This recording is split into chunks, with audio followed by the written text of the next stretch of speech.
राधे राधे, जय माता की भक्तों। आप सभी का स्वागत करती हूँ स्पिरिचुअल ज्ञान साधना में और आप सभी से अनुरोध करती हूँ कि स्पिरिचुअल ज्ञान साधना को सब्सक्राइब कर लीजिए और बेल आइकन को प्रेस कर दीजिए ताकि आपको नई नई वीडियोस का नोटिफिकेशन। सर्वमंगल मांगल्ये शिवे सर्वार्थ साधिके शरण्य त्र्यंबके गौरी नारायणी नमोस्तुते। जय माता की। राधे राधे भक्तों, सभी लोग बोलिए प्रेम से शेरावाली मैया की जय। प्रिय भक्तों, जैसा कि हम सभी जानते हैं कि गुप्त नवरात्रि का 9 दिनों का पावन पर्व शुरू हो गया है। आषाढ़ मास के गुप्त नवरात्रि आज यानी 26 जून से प्रारंभ हो गए हैं।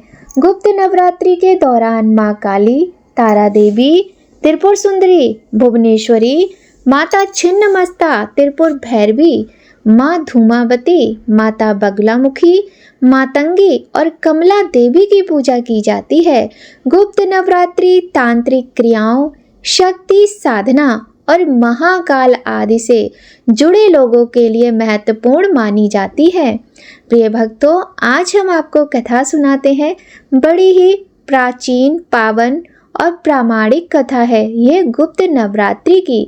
विशेषकर प्रथम दिन इसका वाचन एवं श्रवण किया जाता है। ऐसा करने से माता जगत जननी माँ भगवती की कृपा प्राप्त होती है। तो आइए भक्तों, प्रारंभ करते हैं गुप्त नवरात्रि की पावन कथा। बोलिए गणेश भगवान की जय, गौरी शंकर भगवान की जय, लक्ष्मी नारायण भगवान की जय। बोलिए माँ दुर्गा की जय। कथा के अनुसार एक समय ऋषि श्रृंगी भक्त जनों को दर्शन दे रहे थे। अचानक भीड़ से एक स्त्री निकलकर आई और करवद्ध होकर ऋषि श्रृंगी से बोली कि मेरे पति दुर्व्यसनों से सदा घिरे रहते हैं, जिस कारण मैं कोई पूजा पाठ नहीं कर पाती, धर्म और भक्ति से जुड़े पवित्र कार्यों का संपादन भी नहीं कर पाती, यहाँ तक कि ऋषियों को उनके हिस्से का अन्न भी समर्पित नहीं कर पाती हूँ। मेरे पति मांसाहारी हैं, जुआरी हैं, लेकिन मैं माँ दुर्गा की सेवा करना चाहती हूँ। उनकी भक्ति साधना से अपने और परिवार के जीवन को सफल बनाना चाहती हूँ। ऋषि श्रृंगी महिला के भक्ति भाव से बहुत प्रभावित हुए। ऋषि ने उस स्त्री को आदर पूर्वक उपाय बताते हुए कहा कि वासंतिक और शारदीय नवरात्रों से तो आम जनमानस परिचित है, लेकिन इसके अतिरिक्त 2 नवरात्रि और भी होते हैं जिन्हें गुप्त नवरात्रि कहा जाता है। उन्होंने कहा कि प्रकट नवरात्रों में 9 देवियों की उपासना होती है और गुप्त नवरात्रों में 10 महाविद्याओं की साधना की जाती है। इन नवरात्रों की प्रमुख देवी स्वरूप का नाम सर्वैश्वकारिणी देवी है। यदि इन गुप्त नवरात्रि में कोई भी भक्त माता दुर्गा की पूजा साधना करता है तो माँ उसके जीवन को सफल कर देती हैं। ऋषि श्रृंगी ने आगे कहा कि लोभी, कामी, व्यसनी, मांसाहारी अथवा पूजा पाठ ना कर सकने वाला भी यदि गुप्त नवरात्रों में माता की पूजा करता है तो उसे जीवन में कुछ और करने की आवश्यकता ही नहीं रहती। उस स्त्री ने ऋषि श्रृंगी के वचनों पर पूर्ण श्रद्धा करते हुए गुप्त नवरात्रि की पूजा की। देवी माँ उस पर प्रसन्न हुई और उस स्त्री के जीवन में परिवर्तन आने लगा। उसके घर में सुख शांति आ गई। उसका पति जो गलत रास्ते पर था सही मार्ग पर आ गया। गुप्त नवरात्रि की माता की आराधना करने से उसका जीवन पुनः सुख संपत्ति से भर गया। बोलिए दुर्गा मैया की जय। प्रिय भक्तों, यह थी गुप्त नवरात्रि की पावन कथा। आपको यह कथा यदि अच्छी लगे तो वीडियो को लाइक ज़रूर कीजिएगा। आइए भक्तों, अब एक और सुंदर सी नवरात्रि की कथा सुनिए। माँ शाकंभरी देवी दुर्गा के अवतारों में एक हैं।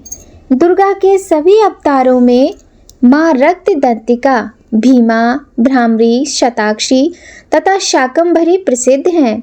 नवरात्रि में इनकी कथा का पाठ अवश्य करना चाहिए। माँ शाकंभरी की पौराणिक ग्रंथों में वर्णित कथा के अनुसार एक समय जब पृथ्वी पर दुर्गम नामक दैत्य ने आतंक का वातावरण पैदा किया था। इस तरह करीब 100 वर्ष तक वर्षा न होने के कारण अन्न जल के अभाव में भयंकर सूखा पड़ा, जिससे लोग मर रहे थे, जीवन समाप्त हो रहा था। उस दैत्य ने ब्रह्मा जी से चारों वेद चुरा लिए थे। तब आदि शक्ति माँ दुर्गा का रूप माँ शाकंभरी देवी में अवतरित हुआ, जिनके 100 नेत्र थे। उन्होंने रोना शुरू किया। रोने पर आंसू निकले और इस तरह पूरी धरती पर जल का प्रवाह हो गया। अंत में माँ शाकंभरी दुर्गम दैत्य का अंत कर देती हैं। एक अन्य कथा के अनुसार शाकुंभरा शाकंभरी देवी ने 100 वर्षों तक तप किया था और महीने के अंत में एक बार शाकाहारी भोजन कर तप किया था। ऐसी निर्जीव जगह पर 100 वर्ष तक जहाँ पानी भी नहीं था, वहाँ पर पेड़ पौधे उत्पन्न हुए। यहाँ पर साधु संत माता का चमत्कार देखने के लिए आए और उन्हें शाकाहारी भोजन दिया गया। इसका तात्पर्य यह था कि माता केवल शाकाहारी भोजन का भोग ग्रहण करती हैं और इस घटना के बाद से माता का नाम शाकंभरी पड़ गया। बोलिए शाकंभरी माता की जय। आइए भक्तों, अब सुनते हैं नवदुर्गा की कथा। बृहस्पति जी बोले, हे ब्रह्मा जी, आप अत्यंत बुद्धिमान, सर्वशास्त्र और चारों वेदों को जानने वालों में श्रेष्ठ हो। हे प्रभु, कृपा कर मेरा वचन सुनो। चैत्र, आश्विन, माघ और आषाढ़ मास के शुक्ल पक्ष में नवरात्र का व्रत और उत्सव क्यों किया जाता है? हे भगवान, इस व्रत का फल क्या है? किस प्रकार करना उचित है? और पहले इस व्रत को किसने किया था? सो विस्तार से कहो। ब्रह्मा जी का ऐसा प्रश्न सुनकर ब्रह्मा जी कहने लगे, हे बृहस्पति, प्राणियों का हित करने की इच्छा से तुमने बहुत ही अच्छा प्रश्न किया है। जो मनुष्य मनोरथ पूर्ण करने वाली दुर्गा, महादेवी, सूर्य और नारायण को ध्यान करते हैं, वे मनुष्य धन्य हैं। यह नवरात्र व्रत संपूर्ण कामनाओं को पूर्ण करने वाला है। इसके करने से पुत्र चाहने वाले को पुत्र, धन चाहने वाले को धन, विद्या चाहने वाले को विद्या और सुख चाहने वाले को सुख मिल सकता है। इस व्रत को करने से रोगी मनुष्य का रोग दूर हो जाता है और कारागार में पड़ा हुआ मनुष्य बंधन से छूट जाता है। मनुष्य की तमाम विपत्तियां दूर हो जाती हैं और उसके घर में संपूर्ण संपत्तियां आकर उपस्थित हो जाती हैं। बंध्या और काक बंध्या के इस व्रत के करने से पुत्र हो जाता है। समस्त पापों को दूर करने वाले इस व्रत के करने से ऐसा कौन सा मनोरथ है जो सिद्ध हो जाता है? यदि व्रत करने वाला मनुष्य सारे दिन का उपवास ना कर सके तो एक समय भोजन करे और उस दिन बांधवों सहित नवरात्रि व्रत की कथा श्रवण करे। हे बृहस्पति, जिसने पहले इस महाव्रत को किया है उसका पवित्र इतिहास मैं तुम्हें सुनाता हूँ। तुम सावधान होकर सुनो। इस प्रकार ब्रह्मा जी के वचन सुनकर बृहस्पति जी बोले, ओम, हे ब्राह्मण, मनुष्यों को कल्याण करने वाले इस व्रत के इतिहास को मेरे लिए कहा। मैं सावधान होकर सुन रहा हूँ। आपकी शरण आए हुए मुझ पर कृपा करो। ब्रह्मा जी बोले, पीठत नाम के मनोहर नगर में एक अनाथ नाम का ब्राह्मण रहता था। वह भगवती दुर्गा का भक्त था। उसके संपूर्ण सद्गुणों से युक्त मानो ब्रह्मा की सबसे पहली रचना ही यथार्थ नाम वाली सुमति नाम की एक कन्या थी, जो कि अत्यंत सुंदर थी। वह कन्या सुमति अपने घर के बालकपन में अपनी सहेलियों के साथ क्रीड़ा करती हुई इस प्रकार बढ़ने लगी जैसे शुक्ल पक्ष में चंद्रमा की कलाएं बढ़ती हैं। उसका पिता प्रतिदिन माता दुर्गा की पूजा और होम किया करता था। उस समय वह भी नियम से वहां उपस्थित होती थी। एक दिन वह सुमति अपनी सखियों के साथ खेलने लग गई और भगवती के पूजन में उपस्थित नहीं हुई। उसके पिता को पुत्री की ऐसी असावधानी देखकर क्रोध आया और पुत्री से कहने लगा कि हे दुष्ट पुत्री, आज प्रभात से तुमने भगवती का पूजन नहीं किया, इस कारण मैं किसी कुष्ठी और दरिद्री मनुष्य के साथ तेरा विवाह करूंगा। इस प्रकार कुपित पिता के वचन सुनकर सुमति को बड़ा दुख हुआ और वह पिता से कहने लगी कि हे पिताजी, मैं आपकी कन्या हूँ, मैं आपके सब तरह से अधीन हूँ, जैसी आपकी इच्छा हो मेरा विवाह कर सकते हो, होगा वही जो मेरे भाग्य में लिखा है। मेरा तो इस पर पूर्ण विश्वास है। मनुष्य ना जाने कितने मनोरथों का चिंतन करता है, पर होता वही है जो भाग्य में विधाता ने लिखा है। जो जैसा करता है उसको फल भी उस कर्म के अनुसार ही मिलता है, क्योंकि कर्म करना मनुष्य के अधीन है पर फल देव के अधीन है। जैसे अग्नि में पड़े हुए तृण उसको अधिक प्रदीप्त कर देते हैं, उसी तरह अपनी कन्या के ऐसे निर्भयता से कहे हुए वचन सुनकर उस ब्राह्मण को अधिक क्रोध आया। तब उसने अपनी कन्या का एक कुष्ठी के साथ विवाह कर दिया और अत्यंत क्रुद्ध होकर पुत्री से कहने लगा, जाओ जाओ, जल्दी जाओ और अपने कर्म का फल भोगो। देखें केवल भाग्य भरोसे रहकर तुम क्या करती हो। इस प्रकार से कहे हुए पिता के कटु वचनों को सुनकर सुमति अपने मन में विचार करने लगी कि ओहो, मेरा बड़ा दुर्भाग्य है जिससे मुझे ऐसा पति मिला। इस तरह अपने दुख का विचार करती हुई वह सुमति अपने पति के साथ वन चली गई और भयानक वन में कुशायुक्त उस स्थान पर उन्होंने वह रात बड़े कष्ट से व्यतीत की। उस गरीब बालिका की ऐसी दशा देखकर भगवती पूर्व पुण्य के प्रभाव से प्रकट होकर सुमति से कहने लगी कि हे ब्राह्मणी, मैं तुझसे प्रसन्न हूँ, तुम जो चाहो वरदान मांग सकती हो। मैं प्रसन्न होने पर मन वांछित फल देने वाली हूँ। इस प्रकार भगवती दुर्गा का वचन सुनकर ब्राह्मण कन्या कहने लगी कि आप कौन हैं जो मुझ पर प्रसन्न हो। ये सब मेरे लिए कहा और अपनी कृपा दृष्टि से मुझ दासी को कृतार्थ करो।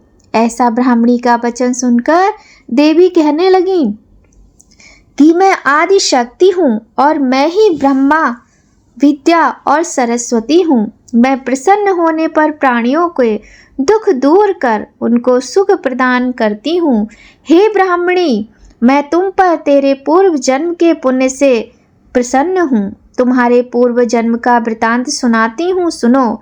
तू पूर्व जन्म में निषाद भील की स्त्री थी और अति पतिव्रता थी। एक दिन तेरे पति निषाद ने चोरों की चोरी करने के कारण तुम दोनों को सिपाहियों ने पकड़ लिया और ले जाकर जेल खाने में कैद कर दिया। उन लोगों ने तुझे और तेरे पति को भोजन भी नहीं दिया। इस प्रकार नवरात्र के दिनों में तुमने ना तो कुछ खाया और ना ही जल पिया, इसलिए 9 दिन तक नवरात्रि का व्रत हो गया। हे ब्राह्मणी, उन दिनों में जो व्रत हुआ उस व्रत के प्रभाव से प्रसन्न होकर तुम्हें मनोवांछित वस्तु दे रही हूँ। तुम्हारी जो इच्छा हो सो मांग लो। इस प्रकार दुर्गा माता के कहे वचन सुनकर ब्राह्मणी बोली कि अगर आप मुझ पर प्रसन्न हैं तो हे दुर्गे, मैं आपको प्रणाम करती हूँ। कृपा करके मेरे पति के कोढ़ को दूर कर दीजिए।